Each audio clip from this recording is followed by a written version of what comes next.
I want to talk about population protocols. This is a model of distributed computation that probably you don't know much about. Some of you may have heard about it, but probably others don't know anything about them. So I want to introduce them with the help of an example, right? Actually, with the help of the problem of the deaf black ninjas in the dark. So the deaf black ninjas are a secret society of warriors. And the society is so secret that they don't know each other, and they don't even know how many they are. So now and then, the sensei of the boss of the society summons them, sends them a message asking them to meet at some place. And this is what has actually happened. They have received a message asking them to meet at the Zen garden at night, at midnight. Okay? And in fact, the idea is that the goal of the meeting is to decide whether they are going to attack a castle at dawn, right? And they have to agree on whether to attack or not, and they have to decide by majority. And if there is a tie, in that case, they will not attack. So the problem is that when they reach the castle, actually, not the castle, sorry, the Zen garden, this is what they see. It's midnight, it's completely dark, they don't see anything. And they don't hear anything, they are deaf. So the problem is that how are they going to vote, right? Raising hands makes no sense because nobody can see anything. Shouting makes no sense because nobody can hear anything. So what are they going to do? At the beginning, it seems as if there is no way to solve this problem. But actually, there is a protocol that will give us an answer. And the sensei of the society has already given instructions to the ninjas. He has told them, when you reach the garden, behave like this. So let's see how it works. So the first instruction is once you reach the garden, you should wander randomly. You move around the garden randomly, and then at some point you will bump with another ninja. You will bump into each other.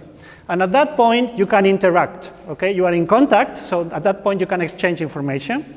So what do you do? So you should always store two pieces of information, right? First, your current estimation of the final outcome, whether you think that in the end we will attack or you think whether in the end we will not attack. And additionally, you will be at any moment in time active or passive, and you have to remember in which state you are, right? So actually there are 4 possible states for a ninja. The ninja is active and currently thinks we are going to attack, or passive and thinks we are going to attack, or active and I don't think we're going to attack, or passive, I don't think we're going to attack. Good.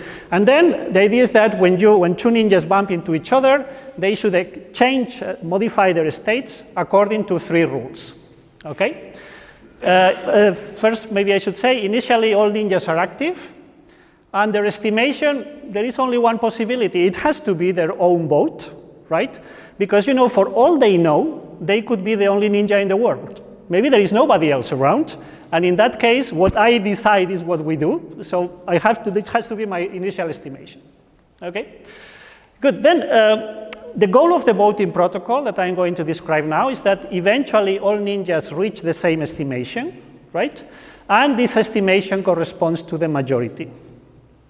That's the goal that has to be achieved, which graphically means if initially there are more red ninjas than blue ninjas, then eventually all ninjas should become red. And if initially there are more blue ninjas than red ninjas, or if there is a tie, then eventually all ninjas should become blue. That's the goal, right? And the rules of the protocol look as follows. The first rule says, when 2 active ninjas of opposite colors bump into each other, they become passive and blue. Okay? So in a sense, intuitively they neutralize each other. So now let's see what happens with these initial configurations of ninjas. Imagine that initially there are 3 ninjas which are red, 2 ninjas which are blue, and then if we apply this rule, for example, these 2 ninjas interact and they become passive and blue, and then maybe those 2 ninjas interact and they become passive and blue, and then you can imagine already, so eventually what's going to happen is that the only remaining active ninjas belong to the majority opinion. Okay? And then we are going to have 2 other rules which say that active ninjas can convert passive ninjas to their color. Okay, so if an active ninja, if a red active ninja bumps into a blue passive ninja, then the blue passive ninja changes its color to red. So essentially, active ninjas tell the others, change your opinion to mine. So in this case, what can now happen is that these two interact, and the passive ninja becomes red, right? And the same with the others. And after this happens, then you have, we already have a consensus. All ninjas are red as specified by the protocol. Okay? So we can simulate this if you want.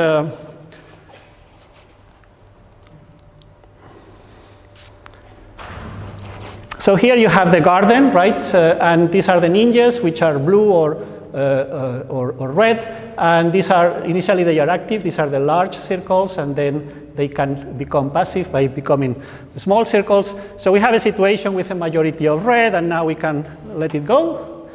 Okay, and as you can see, the blue colors disappear. In the end, we only have red colors. And we have reached a terminal configuration with consensus true. Actually, it's a configuration which is not going to change anymore. Good. So we can, for example, change it now to a, if you want something like this, with a majority of blue this time. And now if we let it interact, then we should eventually get only blue ninjas, right? Okay, so everything looks fine, and actually this protocol was working fine for a while, until it didn't. Okay, maybe you haven't, probably you haven't noticed, because I have been misleading you about the problem that one can have here, but you know, at some point, there was a tie.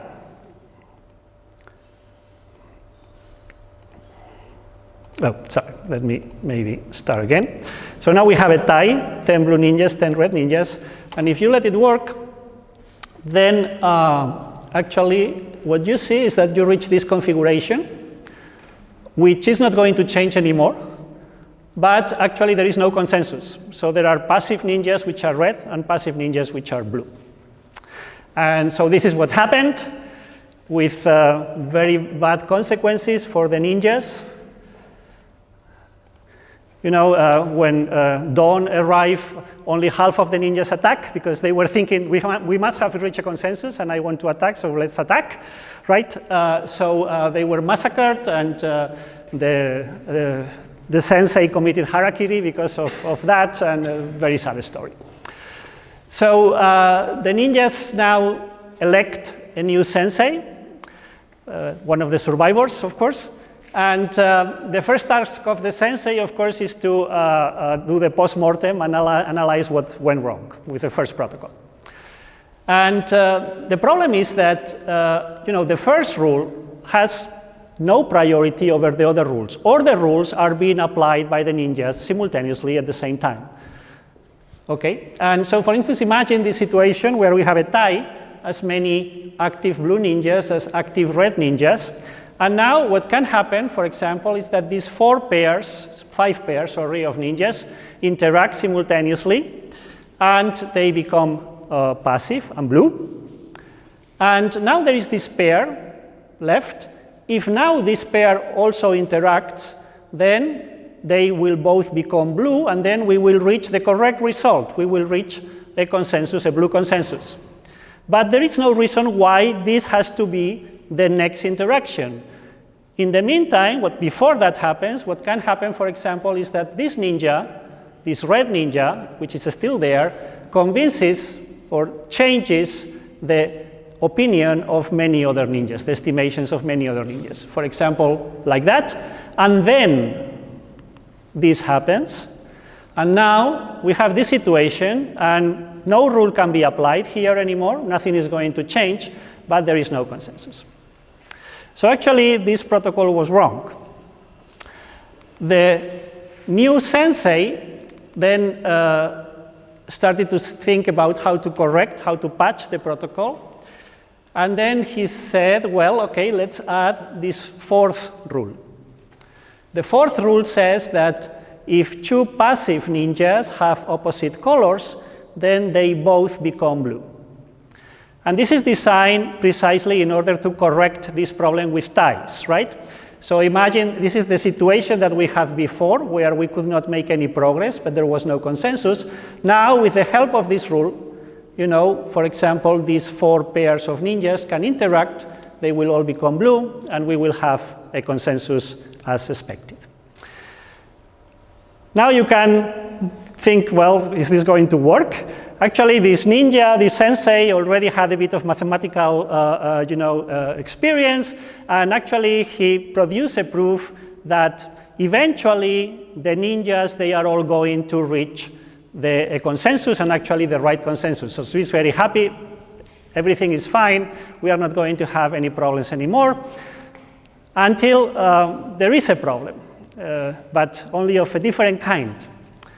And the problem is the following. So let's simulate again. Now, first, let's start with a consensus, with an initial situation which is a tie. The situation that was problematic before. Let's convince ourselves that this is going to work fine now, or at least, you know, with the help of a simulation. So you know there are still 2 active ninjas that they will have to interact with each other. This can take a little while. This is the point at which you can be lucky or unlucky. It can take about from anything between, let's say, 15 to 30 seconds.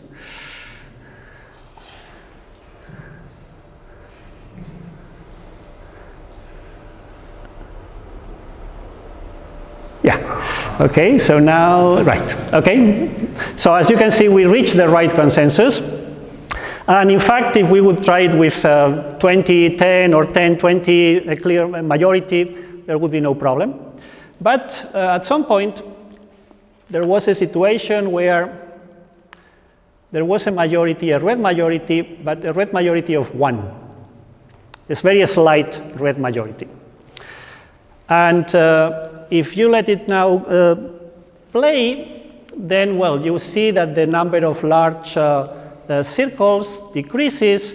Now we only have 1 large circle there, and in principle, it should be able to convince all others eventually.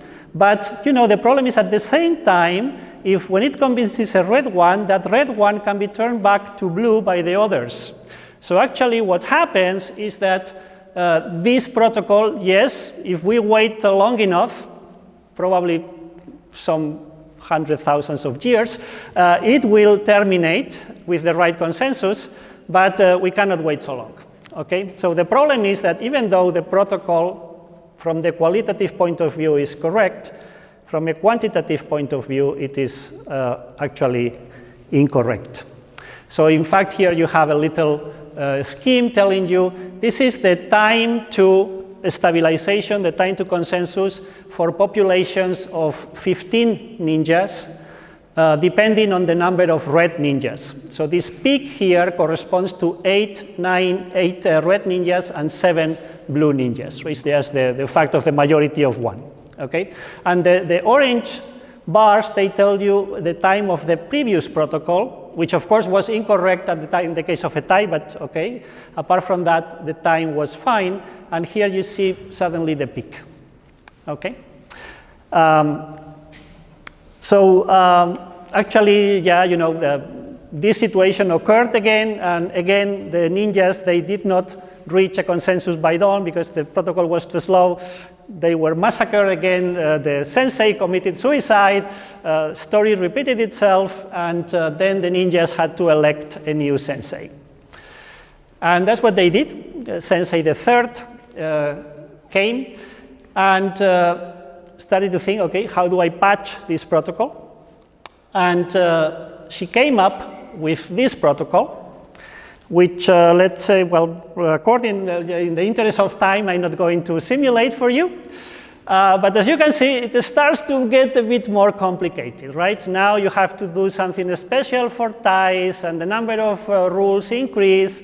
And she's confident that the time is okay because she conducts some simulations, and then, you know, the blue is the new protocol, and now the time is like the first one, but at the same time, the protocol is guaranteed to terminate eventually in all cases. So the protocol looks fine, but after looking at the fate of her predecessor, she's not so sure anymore, right? That things are going to go right forever, to be nice forever. So she's thinking, well, actually, I should maybe look for some help from a specialist, right? And then she would like to have things formalized a little bit. She's asking herself, well, what is a protocol? What does it mean for a protocol to be correct? What does it mean for a protocol to be efficient? These are just formalization questions. Then verification questions. How can I check that my protocol is correct? How can I check that my protocol is efficient? And expressivity questions, for example, she's also looking ahead at the future, is trying to think of, well, can we do anything else but computing the majority? For instance, can we check whether we are exactly 17, or whether we are the number of red ones plus twice the number of blue ones is bigger than 35? Or can we check that we are a prime number? Okay. And then also questions, well, if I want to solve this task, how large must the protocol be? Will my ninjas, some of my ninjas are old and they cannot remember too many rules. Will I be able to teach them the protocol, right? All these questions have to be sorted out. And for all this, in the early 2000s, she asked a team of people at Yale, including Dana Angluin and James Aspness and some others, well, to help her. And they came up with the model of population protocols. And Angluin and Aspness, of course, were very happy because, okay, this is a nice model of distributed computation by collections of identical finite state mobile agents. And then you start to think and you see that, well, this is actually useful for modeling many systems, ad hoc networks of mobile sensors, okay, with tiny memory. That's why you only have limited number of states, or soups of molecules. And in fact, a couple of years later, an equivalent, essentially equivalent model was created called chemical reaction networks, where the agents are molecules. Okay, here you can think that the agents are tiny devices. It has also been applied to study the behavior of people in social networks. For example, the spread of rumors in social networks. In this case, the agents are people. And of course, it's been also used for modeling ninjas. So let me start by telling you a little bit about how to formalize the formalization of the model. It's very simple. A population protocol consists of a set of states. In our examples, in our initial example, there were 4 states. Okay, there is a set of opinions in the sense that each state has an opinion about which will be the final result, the final consensus, 0 or 1, let's say. Okay, there is a bunch of initial states. These are the only ones that are populated, can be populated initially. Okay, and then there are transitions which just tell you how, when 2 agents interact, how their states are modified. These were the 4 transitions of the second protocol we saw, actually. Okay, so there is an important notion, the notion of configuration, which is just a mapping of states to integers, telling you how many ninjas do you have currently in each state. Okay, and this is all you need in order to describe the current state of the protocol, because the agents are not distinguishable, right? All you know about them is their states. And then there are initial configurations, which are those in which the only states that are populated are initial states. So the other ones have to be initially 0. So this is the syntax of the model. What about the semantics? So think, for example, of the situation in the second protocol, in which we have initially 3 blue ninjas and 2 red ninjas, all of them active. Then, by applying the rules, you can see which are the configurations that one can reach. So, for example, you can reach a configuration like this with 1 blue active ninja, 2 blue passive, 2 red passive. Okay?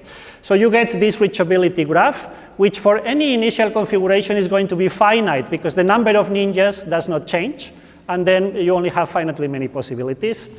Then the idea now is that you apply the rule that you say, you assume that at each point in time, the next pair of agents which is going to interact is chosen uniformly at random. And once you do that, this gives you, then you can attach probabilities to each of these transitions, because you know how many ninjas you have of each kind. Okay? And then you turn this graph into a finite state Markov chain. And for each initial configuration, this is just the semantics of the protocol. So now you define the notion of run. It's an infinite sequence in this Markov chain. And now we can now formalize what does it mean for a protocol to be correct. Okay? We can define when does a protocol compute a predicate. A predicate of which kind? The idea is that we want to associate to each initial configuration the value the predicate computes for this initial configuration, which is going to be 1 or 0. Right? For instance, in the case of the protocols we have been dealing with, it should be 1 when there are more red ninjas than blue ninjas, and it should be 0 otherwise. Right? That's the protocol that we would like to have. And then the idea is that we say the protocol is going to compute this if for every initial configuration, the runs starting at that configuration reach the right stable consensus, the one we want to have, with probability 1. So here is a scheme explaining this situation. So the idea is that we have here an initial configuration, another one, and in this case, what we see is that if this is the reachability graph, and here at the bottom we only have configurations of consensus 0, then what we know is that eventually, the system will hit one of these or one of those and will stay there, and then it will always answer 0. Here it will always answer 1, here it will always answer 1. If, for instance, the protocol looks like this, so in this case, the protocol computes 0 here and 1 here and 1 here. If the protocol looks like this is a wrong protocol, a protocol that is not well specified, right? Because for this configuration, sometimes with some probability it will answer 1, with some probability it will answer 0. And the protocol could also look like this, and again, this is a badly specified protocol, because in this case, for this configuration, we will get 1 with some probability, but with some probability, we will get nothing. There will be no consensus. Okay? And in fact, this is the problem that we had with the initial protocol. There were some configurations for which no consensus was reached. Okay, so this formalizes the model, the questions that we want to, the model that we are going to study. And okay, now let's say a little bit more. Then we call a protocol well specified if it computes some predicate. And a protocol is correct for a predicate if it is well specified and computes the predicate. That's of course what you would expect. And now we can start asking questions. Okay, now we know how a formal model, we can do some math about it. So what predicates can we compute? How fast can we compute them? How succinctly can we compute them? How can I check correctness? How can I check efficiency? So these are the blocks that we are going to consider in the rest of the talk, depending on time. Maybe I will skip 1 or 2, depending on how it goes. But let's start with the first one. So this is going to be a kind of, part of it is going to be a survey, because I am going to speak about results that we have not obtained. And you will see that in some other points, you will see some of our results. So let's start with what predicates can we compute. This actually was one of the first questions that was asked about the model. And the answer was obtained in 2007. Population protocols compute precisely the predicates definable in Pressburger arithmetic. This is the first order theory of addition. So this means that you can compute things like predicates like is greater than or equal to y, or 3x plus 2y less than or equal 7, and 2x minus 3y bigger or equal 3. Or even more complicated things with quantification, right? But for example, there is no protocol which is going to converge to 1 exactly when the number of ninjas, the initial number of ninjas is a prime number, or it's a square number. Anything which is not linear is not going to be computable. In fact, let me speak for 1 minute to a specialist, right? Because 1/2 of this theorem is actually easy to prove. If you are a little bit familiar with Pressburger arithmetic, it's easy. First, you notice that Pressburger arithmetic has quantifier elimination. So this means that every formula in Pressburger arithmetic is equivalent to a quantifier-free formula. And that quantifier-free formula is going to be a Boolean combination, right, of constraints of actually this shape, threshold constraints or modulo constraints. Threshold constraints which tell you that there is a typo here, this should be an X, that a linear combination of the current number of the number of ninjas in different states is less than or equal to B, or that the current combination is equal to B modulo C. Okay, so you have a Boolean combination of this. And then this reduces the problem to an actually simpler problem. It is enough to exhibit population protocols for these predicates and for these predicates. And then you show that the predicates computable by protocols are closed under negation and conjunction and disjunction. Okay, it is a very nice exercise to find protocols for this. It's not really very difficult. It's something that you could really give your students. Okay, and once you have them, you have to show how to close under negation and conjunction. Closing under negation is trivial. You just swap the opinions of the ninjas, right? And closing under negation, under conjunction requires a little bit of thought, but it's actually very similar to the well-known result that regular languages are closed under intersection. It's actually almost the same construction. So this is actually not very difficult. Of course, this is going to give you a huge protocol, right? But it is possible, it tells you that you can compute all Pressburger predicates. The other direction prove that they only compute Pressburger predicates. This is a much harder one. There are only 2 proofs that we know of. Both are very complicated. One of them is the original proof, which was in a sense non-constructive. In which sense was it not constructive? Well, we gave a constructive one actually last year, and the constructive one means that actually it gives you a procedure to check whether a protocol computes a predicate. It gives you even a procedure to compute the predicate that is computed by a protocol, right, assuming the protocol computes something. So that's the situation with respect to expressivity. And in fact, I must say that, well, depends on how you look at it. Some people think, okay, I would like to have more expressive systems or more expressive formalisms. And then, you know, there are approximate protocols, protocols with leaders, with failures, transfer protocols, mediated protocols. So people have studied many different variants of the problem depending on I want it more expressive, or I don't care about expressivity, but it should have this or that property. There is a lot of work there, but I'm not going to talk about that. So, so let's go to the next point. How fast can we compute protocols, predicates? And the first thing is we have to be a little bit we have to be a little bit careful about how we define this, right?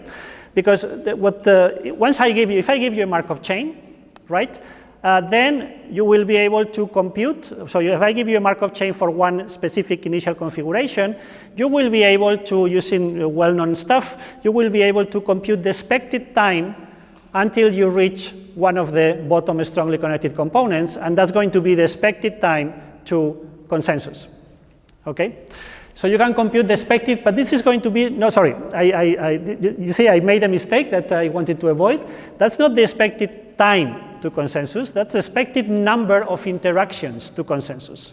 But interactions are happening in parallel.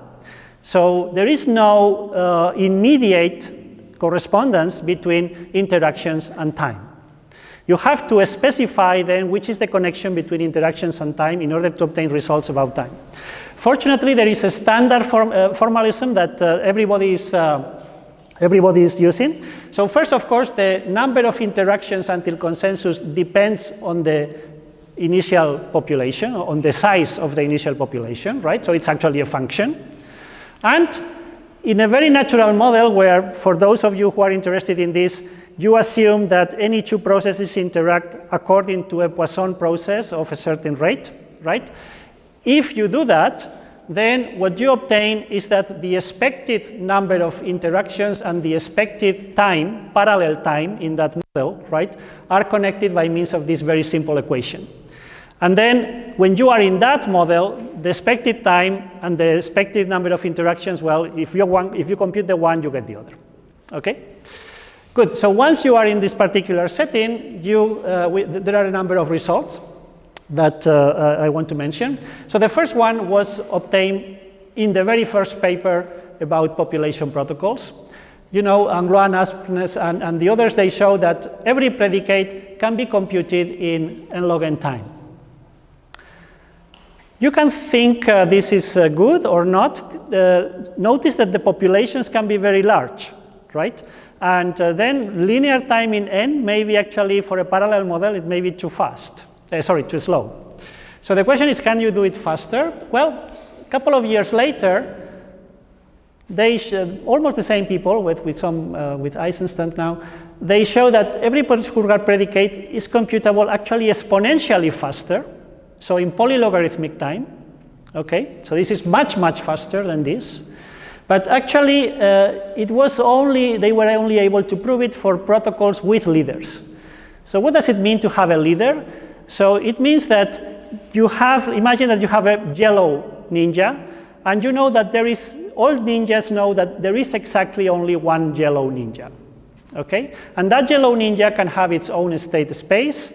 And then you can always know that when you are communicating with a yellow ninja, you know that we are always communicating with the same yellow ninja. Well, in distributed computation, it's well known that the existence of a leader can help you a lot, right? And in fact, in this case, it was helping you. It was moving the efficiency from linear to polylogarithmic. Now the question was, but if you have a model like the chemical model, where agents are molecules, it's very difficult to have a leader molecule, right? And to have exactly one leader molecule. So there are actually applications where the leader model is not that nice. And the question which was open for actually almost 10 years was, can you obtain the same result without leaders? Because in fact, for instance, if you look at the expressivity with and without leaders is the same, and many other questions are the same for leaders or without leaders, but the question about the efficiency stayed open for almost 10 years. And actually, it was, there are some papers in between that I am not giving you, but this very, very nice paper in SODA last year. By the way, this revest is the revest of RSA. It's the same revest of the cryptographic RSA system. So unfortunately, the answer is no. Every protocol, computed majority, protocol without leaders, computed majority is going to take linear time. So you cannot do it in polylogarithmic time.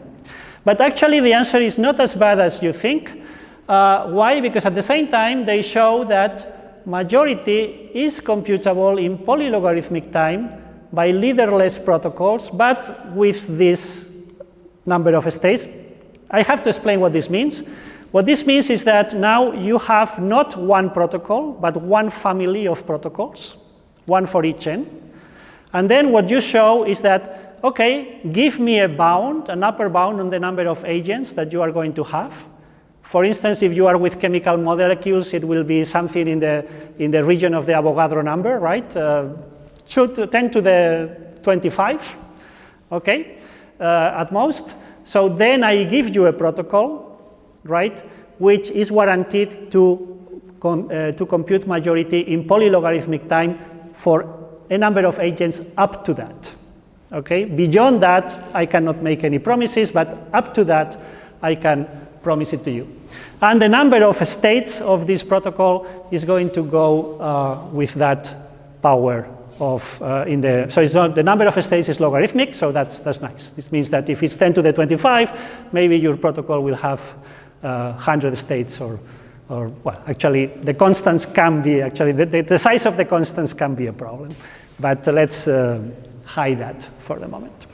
So this is the current situation. And in fact, what is open still is now which predicates have polylogarithmic leaderless protocols without of the normal kind, not where you have a family, but where you just have one single protocol which should work for all possible sizes. That's still open, it's not known. There are many, for example, the unanimity protocol.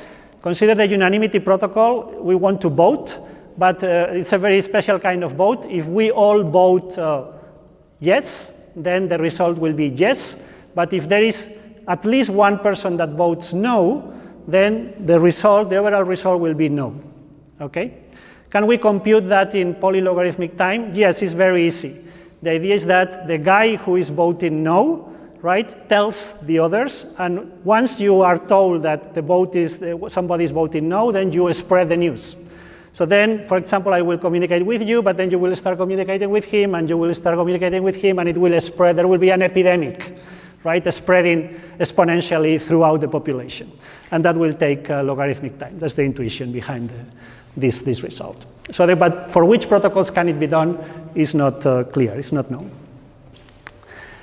So, how succinctly can we compute protocols? So, so let me give you another protocol to introduce this problem, right? So, the ninjas can be now sick or healthy, and then, of course, maybe they have already decided that they want to attack, but before doing that, they want to know whether there are at least 4 sick ninjas, because in that case, they will not attack, okay? Who knows whether we will win in that case. So the problem is, yeah, as usual, that they cannot see anything, they cannot hear anything, so actually they have to interact in the night in the Zen garden. So imagine, let's take this configuration, right, where you have 4 sick ninjas, 1 healthy ninja. And how is the protocol going to work? So I am going to, this is the general description of the protocol, and we are going to illustrate it on this configuration, right? So we are going to, so each ninja is initially in one of these states, 0, 1, 2, 3, 4, okay? And initially, sick ninjas are going to be in state 1, and healthy ninjas in state 0. So remember 4 sick ninjas, so we have this, and then we have a 0 here. And now actually, it's very easy to understand this. Imagine that this number 1 means that a ninja has a little bag with 1 pebble in it. And then the rules just say, when 2 ninjas interact, one of them gives all his or her pebbles to the other, okay? Then, of course, it's immediately you see that eventually some ninja will collect all pebbles, right? But in fact, it's enough that in the moment that one ninja has collected at least 4 pebbles, then that ninja will start spreading the news and telling, hey, I know that we are at least 4. Okay? So that's how the protocol works. That's what these rules here are describing. Okay, so here you have an execution of the protocol, a possible one where, you know, this pebble moves there, and then that there nothing happens, and then here again one pebble, this pebble moves there, and then maybe these 2 interact.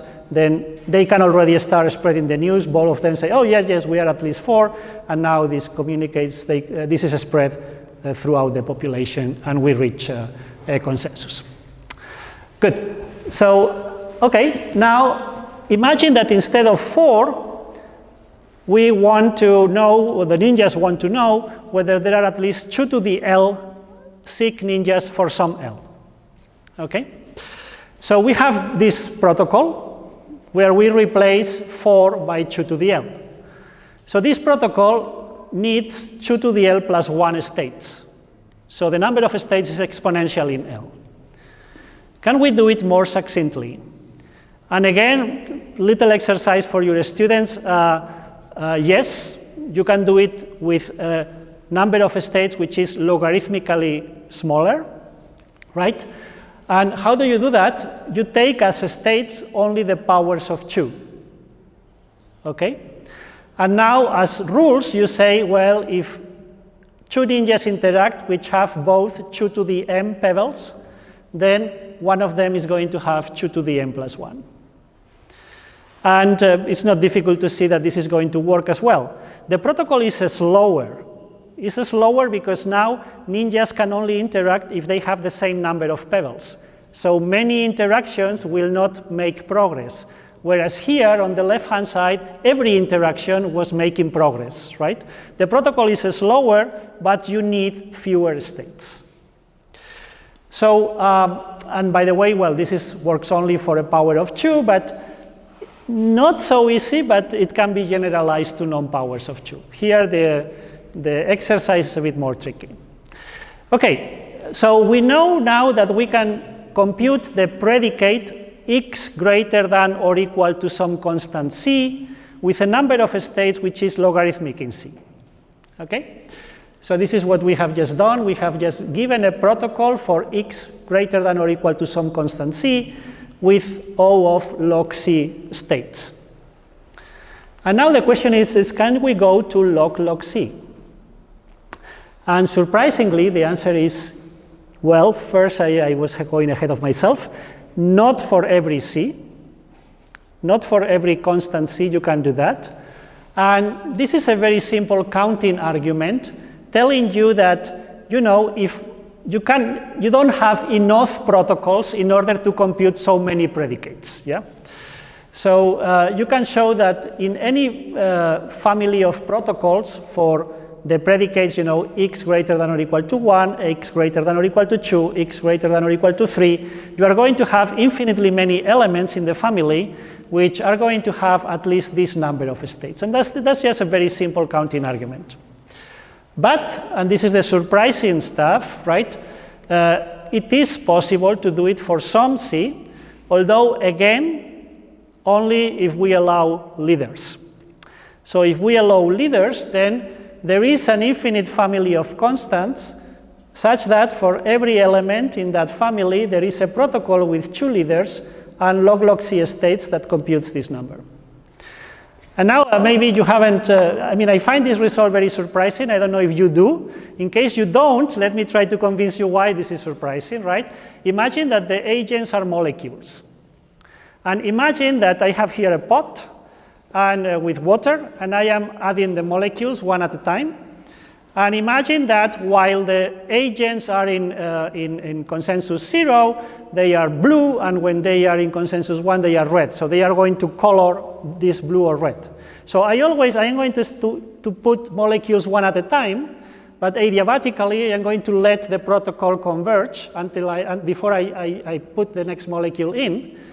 And then the idea is that there is going to be a protocol, because of this result, such that I put molecules there one at a time, and the solution is going to stay blue until I put a molecule which is, you know, more than 2 to the number of states of the states of the protocol that we are using. So this is a huge number, a very high number. What it means is that, but at that moment, when I put that molecule, the solution is going to go red. So somehow, collectively, these molecules know this number, but they have only n states, and this number is bigger than 2 to the n. This means that no molecule can store even one single bit of the number, and still, collectively, they know the number. So what this is telling you is that somehow you can distribute this number in such a way that each molecule stores even less than 1 bit, and still they will know collectively the number. So for people, for the specialists only, just also to give you an idea of how to do these things, you have to use a result by Meyer and Meyer about commutative semigroup presentations, right? So you have to use actually math which looks completely unrelated to this problem, but actually once you know this math, is not the result is not too complicated, although it requires still some work. But I don't want to get into details, just to tell you that this is linked to problems in math which apparently look as if they would have no connection to this. Is it possible to do it without leaders? Because this is only with some leaders. We don't know. Is it possible to achieve log C? We don't know. It's open. Is it possible to achieve a logarithmic protocol for every predicate? Even that, not log, I mean, but just log. Is it possible to obtain a protocol for every predicate which is logarithmic in the size of the predicate, computed, for example, expressed, for example, as a quantifier-free Presburger formula? We don't know. Okay, so there are many questions here which are not known. So, next question. Here you have actually one of these families of protocols, right? You are not supposed to read that, don't worry. It is just it is describing a family of protocols. So in fact, the family is parameterized by some value. In fact, we can think of this as describing one particular specific protocol by fixing this value, which is somewhere. What I am just telling you is that, well, what I want to show you or convince you is that not all protocols are as simple as the ones I am presenting in this talk, right? And also because this is wrong, technically speaking. It is correct, but there is a typo, okay? And so the exercise for your students is find the typo, right? And it's going to take a while. So actually you can make this kind of stupid mistakes, but of course if then now you give this protocol to anyone in order to implement it, you are going to get a wrong result. So the problem is, yes, that protocols can get complicated, you can make mistakes even with very simple protocols, as we saw at the beginning, and the correctness of protocols is not an obvious task. So the question is, can we verify correctness automatically? And this is a question that was addressed already a couple of years after the protocols were introduced. And in fact, some people were applying model checking techniques. So for example, this group of people, they actually designed a model checker for problems with fairness, and they were applying it to population protocols. And there was, these people who also gave some techniques explicitly for population protocols. And also this number of people, they were using these well-known model checkers, Prism and Spin. But in all these cases, there was a fundamental problem. And the fundamental problem is that all they were able to do with these techniques was to pick a few initial configurations and check that the protocol is correct for those initial configurations, but they were not saying anything about the others. So there are, of course, infinitely many initial configurations, but all they were doing was picking a few, right, and proving that they are correct. Of course, this gives you confidence, more confidence in the correctness of the protocol, but think of the case of the problems with just the tie or just so maybe you are forgetting a corner case, right? It's not so clear that this is going to work. There were also other ideas like taking one specific protocol and mechanizing the proof by hand. So this gives you confidence that the proof that you gave by hand is correct, that you didn't make any mistakes in the proof, but this is not automatic, right? This is not going, so interactive theorem provers are not going to solve your problem. So actually, the challenge was to verify automatically the protocol for all possible initial configurations. And of course, the obvious question is this a decidable problem? Maybe it's undecidable, right? So what we proved actually 3 years ago, and it's now appeared in this paper last year, was good news, it is decidable. Okay, there is an algorithm which checks, given a protocol, whether the protocol is correct for all configurations. In fact, what is in this theorem, what this theorem says, it is decidable if the protocol is well specified, but as we will see later, you can also put here correct with respect to some predicate if you want. It is, all those are decidable questions. Yes, again, for the specialist, no, not for the specialist, let me skip this.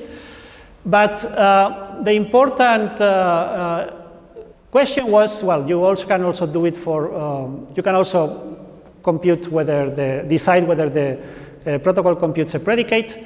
But these are the good news, the angel singing, and this is the devil telling you, yes, but this a well-known problem, called the reachability problem for vector addition systems, is reducible to the well-specification problem for population protocols. And actually, it has been proved very recently. It has not appeared yet in any conference, but I've had the opportunity to read the paper, and I can tell you it's correct. It works, right? This problem, unfortunately, requires non-elementary time. So this means that, of course, the well-specification problem for population protocols is also going to require non-elementary time. So these are the bad news. And therefore, one has to do something about that, right? And in fact, even before this result, we already knew, we didn't know this, but still it was well known that the problem is very hard, so one had to find something better. And what we obtained is, what we thought is the following. Well, okay, so can we find a class of protocols such that with this class of protocols, I can compute all predicates, so I know I am not losing any expressive power, but the protocols in this class are easier to check, have a verification problem of lower complexity. And that's what we did. So we have found a complete class of protocols which is verifiable in reasonable time. Let me tell you what reasonable time means, right? First, which is the class of protocols, we have called it strongly silent protocols. And essentially, I'm not going to give you the definition, but essentially what this means is that in these protocols, right, the agents will eventually not only reach a consensus, but they will even stay in the same configuration forever. It's not only because in principle they could reach a consensus, but change configurations as long as all of them are consensus, right? But these are protocols which will eventually reach a configuration where they will go silent. That's the reason for silence, right? The configuration will not change anymore. So that's the restriction, but only part of the restriction. But for those protocols, with those protocols, we can already compute everything, and the verification problem can be brought down to this DP class, which is actually in the polynomial time hierarchy between MP and the next step, and the next level. Okay, so this has been implemented, and you have here a bunch of some results, some experimental results. So these are protocols that you take from the literature. Maybe look at this, look at the sizes, the number of states, the number of transitions, and this is the time that it takes to check correctness of the protocol, to guarantee that the protocol is well specified and computes what it should do. Okay, so this tells you which are our current, more or less, you can think of this as our current limits. So we are able to automatically check protocols with up to some dozens of states, up to some thousands of transitions in time which is roughly close to 1 hour, or in the range, within 1 hour. And it doesn't make much sense to go beyond 1 hour, because then the number of the problems that we have is essentially, memory. We have a memory out before which the timeout. Okay, so mission accomplished. Then is this the end of the story?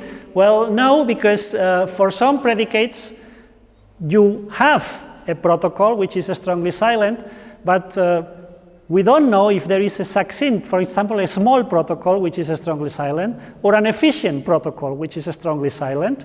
So this means that we are not yet there, because of course what we would like to have is a class such that we guarantee, whatever you want to achieve, you can already achieve it with this class, and moreover, the verification problem is easier, but we don't know how to do that. And let me skip this. And yes, but for example, are strongly silent protocols complete and succinct, meaning that we can always obtain a succinct one? Are strongly silent protocols complete and efficient? What is the lowest expected time for a complete class of protocols that can compute all predicates? And for a complete, and all those questions are open. So this is just to convince you that, there are still lots of questions that we don't know how to solve.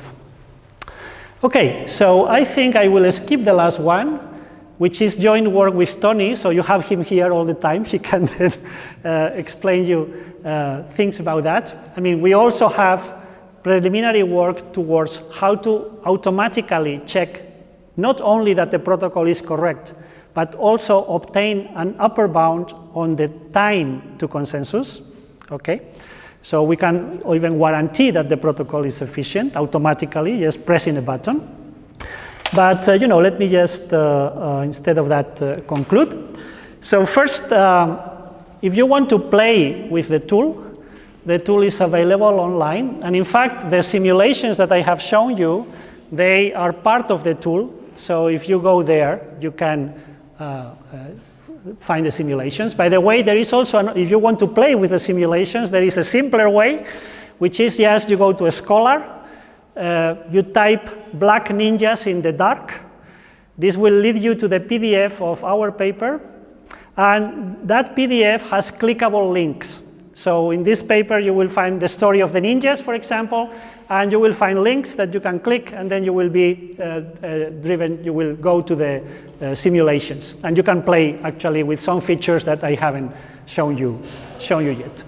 So this tool allows you to design protocols, simulate them and compute the statistics and automatically verify correctness, not always, of course, but in actually quite a few times. And then this is the conclusion, so I hope I have convinced you by now that population protocols are a very interesting model to compute, to study fundamental questions about distributed computation. What is the effect of leaders? What are the limits of emergent properties? How much, maybe this problem of we have to wait until 2 to the n for the solution to go for this emergent property to show up. Can we have it even more dramatic? Also for the study of network-independent algorithms. Sometimes people tell me, well, but this is a very exotic model of mobile components. Usually, in distributed computing, the computers, the agents do not move around. But this doesn't mean that population protocols are not applicable there. In fact, imagine that it is dark here. Imagine you are the agents. And imagine that we have to compute majority. Okay, so we have to vote on something. And you can only communicate, you can only see your neighbors. So for example, Tony can only see these two persons, maybe also Moimir, maybe, or you can only see your neighbors. These are the only ones with which you have communication links. Can you still use the protocols that I have described here? Yes, you can. And how does it work? It's very easy. Each of you has a ninja puppet on your lap, right? So you have a ninja puppet on your lap, and at every step in time, what do? You randomly select one of your neighbors, okay? And you communicate with that neighbor, your puppets, and then either one of two things happen. You also flip a coin, so randomly decide whether you are going to let your puppets interact, so your puppets interact for you, or whether you are going to exchange your puppets, okay? And now you think about it, you are going to remain seated, but your puppets are going to move around. And your puppets are going to simulate the protocol, okay? So in fact, the same protocol can be used and is guaranteed to work for any network as long, the only requirement is that the topology is connected. So there is, the graph is connected, okay? Of course, the efficiency of the protocol is strongly dependent on the topology, and that's also a question to investigate. How fast is the protocol for this or for that topology? But you can apply it, it's going to work for any topology, okay? So I hope that convinces you, right, that the protocol, that the model is interesting, that the model is fun, and that there is still much work to do. And if I have convinced you of that, then it's right time to stop, and because I'm already over time. And thank you for your attention. Thank you very much.